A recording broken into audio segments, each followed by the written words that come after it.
నమస్కారం. ఇరాన్తో America, Israel యుద్ధం ప్రపంచవ్యాప్తంగా భారీ అస్థిరతను సృష్టిస్తోంది.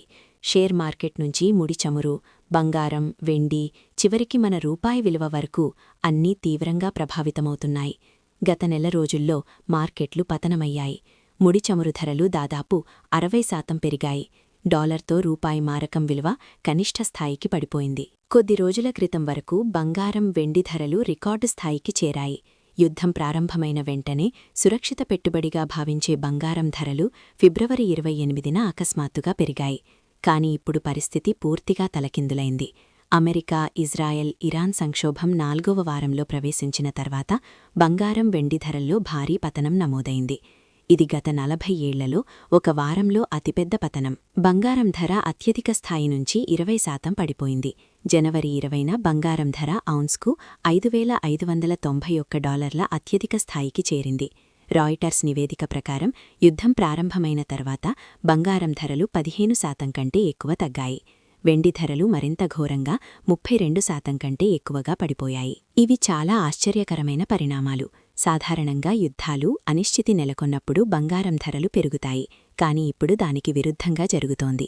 మరి ఈ భారీ పతనానికి కారణాలేంటి? ఈ పతనానికి ప్రధానంగా 4 కారణాలను నిపుణులు పేర్కొంటున్నారు.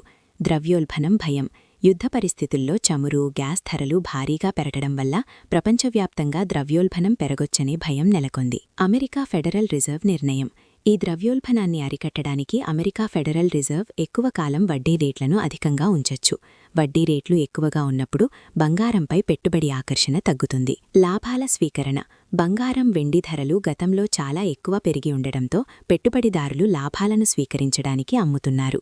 నగదు కోసం అమ్మకాలు. షేర్ మార్కెట్లో నష్టాలను భర్తీ చేసుకోవడానికి, మార్జిన్ కాల్స్ను తీర్చడానికి పెట్టుబడిదారులు లాభమిచ్చే బంగారం వంటి ఆస్తులను అమ్ముతున్నారు. ఇది తాత్కాలికమే కావచ్చు. పతనం తర్వాత బంగారం, వెండి ధరలు కొంత కోలుకోవడం కనిపించింది. కాని ఇప్పుడు ప్రతిదీ మధ్యప్రాచ్యంలో ఉద్రిక్తతలు ఏ దిశగా వెళ్తాయన్న దానిపై ఆధారపడి ఉంది. హార్మూజ్ జలసంధి తెరవడంపై ఉన్న అనిశ్చితితో ద్రవ్యోల్బణం ముప్పు ఎక్కువగా ఉంది. చమురు ధరలు క్రమబద్ధమయ్యే వరకు, హార్మూజ్ జలసంధి సమస్య పరిష్కారమయ్యే వరకు బంగారం, వెండిపై ఒత్తిడి కొనసాగుతుంది.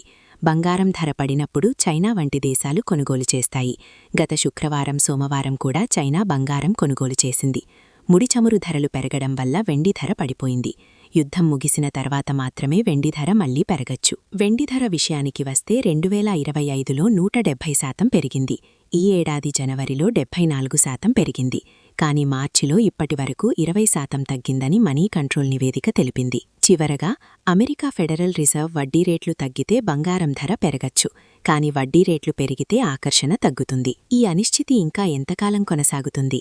ఈ మార్కెట్ పరిణామాలు మన పెట్టుబడులపై ఎలాంటి ప్రభావం చూపుతాయో నిపుణుల సలహాలను పాటిస్తూ జాగ్రత్తగా వ్యవహరించడం ముఖ్యం. ఈ వీడియో మీకు నచ్చితే లైక్ చేయండి మరియు సబ్స్క్రైబ్ చేసుకోండి.